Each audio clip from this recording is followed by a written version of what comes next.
Je sais pas vous, mais durant cette campagne électorale, j'ai eu l'impression d'entendre tout le temps la même rengaine. La France va mal. Il faut changer les choses.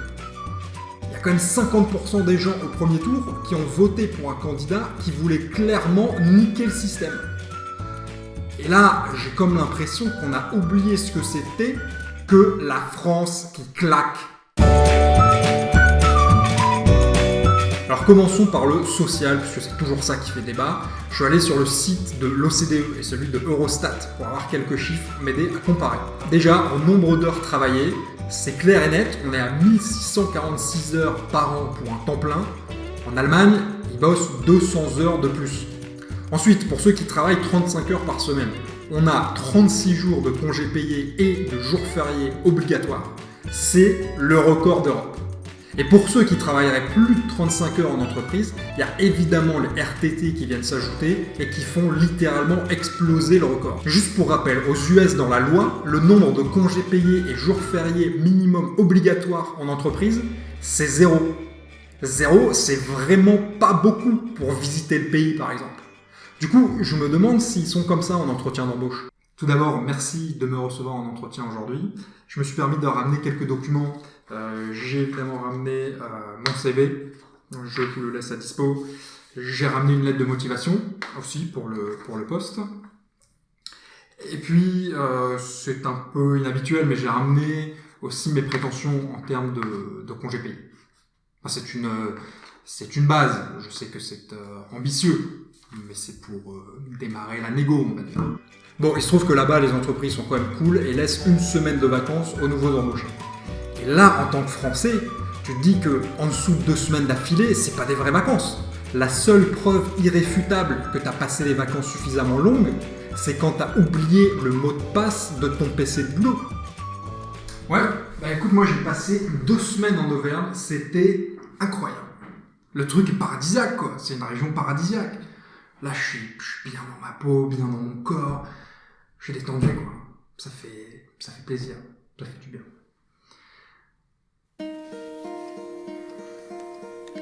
Hello darkness, my old friend.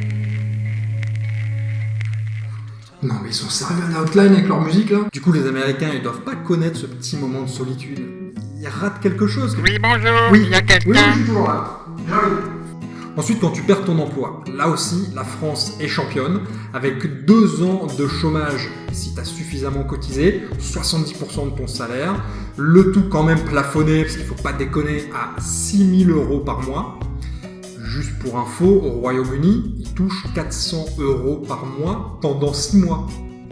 Donc tu peux toucher plus en 1 mois en France au chômage que dans toute une vie au Royaume-Uni. Et puis niveau santé, le système de sécurité sociale français est quand même reconnu comme étant le plus généreux au monde. En moyenne, dans les pays développés, le reste à charge pour se soigner est 3 fois supérieur. Mais d'ailleurs, les prestations sociales sont telles en France qu'on a l'un des taux de pauvreté les plus bas des pays développés, à savoir qu'au Canada, il y a 1,5 fois plus de pauvreté. En Espagne, il y a 2 fois plus de pauvreté. Et tout ça, ça donne une espérance de vie en France sur le podium mondial avec le Japon et l'Italie à 83 ans en moyenne. Si ça, c'est pas beau. Mais bref, tout ça, c'est beaucoup de chiffres, mais j'en viens quand même à me demander si le meilleur président de la République, ce serait pas celui-là. Mes chers compatriotes, pour le quinquennat à venir, les enjeux sont de taille. La France doit rester ce havre de paix qu'elle a toujours été. C'est pourquoi mon programme est axé sur un point fondamental. Ne rien faire du tout. Je ne toucherai rien. Je ne changerai rien. Je n'ajouterai rien et je ne retirerai rien. Car je ne vous promets rien, mais je tiendrai cette promesse. Bon, par contre, s'il veut éviter les manifs, faut qu'il fasse plus que ça. Faut qu'il aille encore plus loin. J'ai écouté les Français. J'ai compris leur logiciel. L'action mène à la révolte. L'inaction mène à la révolte.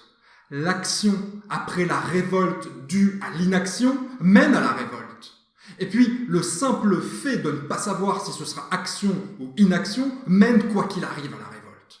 Ainsi, je vais rabattre les cartes.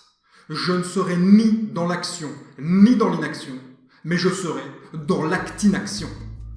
Et puis j'ai l'impression qu'on a tendance à oublier la situation géographique et historique de ce pays. Bon, je peux vous faire un dessin si vous voulez, mais entre les montagnes, les mers chaudes, les mers froides, les volcans, les mégalopoles mondiales, les fleuves, les châteaux et j'en passe tellement, c'est quand même incroyable ce qui se trouve dans ce pays. Non mais sérieusement, on est le pays le plus visité au monde. Il y a plus de touristes étrangers en France chaque année qu'aux États-Unis. Ils sont quand même 18 fois plus gros. Bref, tout ça pour vous dire qu'on a tendance à l'oublier, mais ce pays regorge de richesses et d'atouts. Voilà, je pense qu'il faut juste prendre un peu de recul parfois et se dire qu'on n'est vraiment pas les plus mal lotis. Alors pensez-y au moment de remplir votre déclaration d'impôt. Faites-lui un bisou, faites-lui un câlin. Ou alors niquez complètement le système, ça me regarde pas. Voilà, c'est tout pour moi pour aujourd'hui. Un grand merci à vous de me suivre sur YouTube. Portez-vous bien et en attendant la prochaine vidéo, vive la République. Et vive la... Non, mais non, j'arrête. Stop. Les gars, on fait une pause. On est trop dans l'action, ok? L'inactination, les mecs. Putain. En revanche, vous pouvez regarder les précédentes vidéos de Kiki. Il n'y a pas de souci. Là, ça reste dans l'inactination.